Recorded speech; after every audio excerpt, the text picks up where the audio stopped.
অতিবর্ষণে তলিয়ে গেছে আমনের বীজতলা। এতে বিপাকে পড়েছেন বরগুনার চাষিরা। বলছেন, একদিকে নেই ধানের বীজ, আরেকদিকে সময়ও প্রায় শেষ হয়ে যাচ্ছে আমনের চারা রোপণের।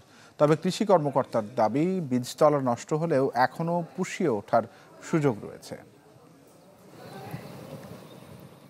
গেল কয়েক মাসে অতিবৃষ্টিতে জলাবদ্ধ ফসলের মাঠ, নষ্ট হয়ে গেছে আমনের বীজতলা। কয়েক দফা বীজ নষ্ট হওয়ায় দিশেহারা কৃষক বলছেন, একদিকে নেই অতিরিক্ত বীজ, তার উপরে এখন ধান ফেললে চারা তৈরি হতে সময় লাগবে 1 মাসেরও বেশি। বীজ পাড়া আইনা এখন রুইতে হবে। আমাদের এই জমি, সব জমি রোয়াও যাইবে না, কিছু জমি থাইকেও যাইবে। এই জমি তো আমাদের ফসল টসল এখন যদি আমাদের জমি না রুইতে পারি, এই জমিতে আর ফসল দেবে না।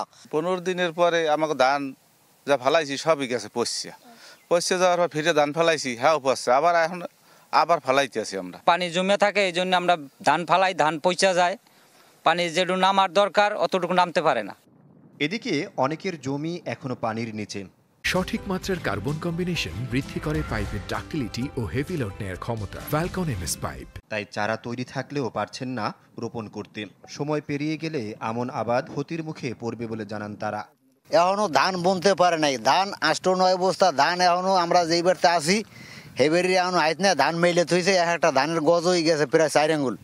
প্রচুর খরচ হয়ে গেছে আমাদের। এই জমি আমাদের টাকা দিয়ে রাখা এবং এই বীজ কিনে আনছি, আবার এখানে এই লোক দিয়ে রোপণ করাইতে আছি, ট্র্যাক্টর দিয়ে চাষ করাইছি, আর প্রচুর টাকা খরচ হয়েছে। এই কালভারটি দিয়ে পানি সরে না সরার কারণে বিলে পানি জলাবদ্ধতার সৃষ্টি হয়। এই জলাবদ্ধতার সৃষ্টি হওয়ার কারণে আমাদের ব্যাপক ক্ষয়ক্ষতি হয় ফসলের, এবং আমরা ব্যাপক ক্ষতিগ্রস্ত হই। তবে কৃষি সম্প্রসারণ অধিদপ্তরের দাবি, সংকট পুষিয়ে ওঠার সুযোগ এখনো রয়েছে। ক্ষতিগ্রস্ত চাষিদের বীজ প্রণোদনা দেওয়ার আশ্বাস এই কর্মকর্তার। আমাদের আপৎকালীন বীজ হিসাবে BR-22 এবং BR-23 আমন জাত, যেটা নাভি জাতের আমন ধান, সেটা আমাদের আপৎকালীন মজুদ আছে। যদি সেরকমও কোনো সম্ভাবনা সামনে থাকে, তখন আমরা সেই আপৎকালীন বীজতলা সেখান থেকে ওই BR-22 এবং BR-23 থেকে বীজতলা করে কৃষকদের আমরা ক্ষতি পুষিয়ে দিতে পারবো। অতিবৃষ্টিতে জেলায় 840 হেক্টর জমির বীজতলা নষ্ট হয়ে গেছে। Desk report, channel 24।